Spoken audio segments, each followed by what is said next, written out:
Let's go for a spin. What am I saying? Like, am I doing a video of what I see?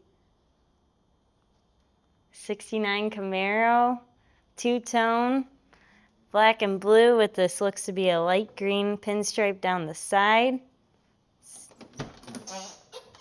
Got the white houndstooth interior inside, the white door panels. Seats look extra poofy, like they've been recushioned. Got your center console with the cup holders.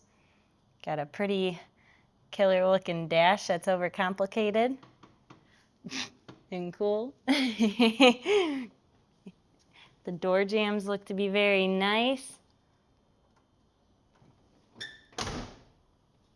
Door almost clicked shut. Let's do it a little harder. Okay, pretty good. Passed the test.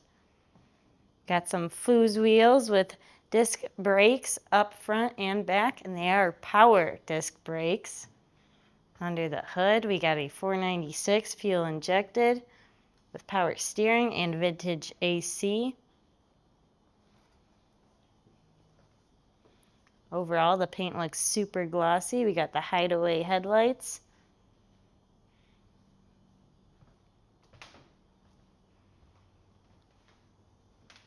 The glass looks to be very nice, maybe even new. I don't really see any scratches on it. Seriously, this paint looks very, very glossy. You can see my reflection in it. Could even do my makeup in it. Go to volocars.com and press that buy now button so this car could be yours.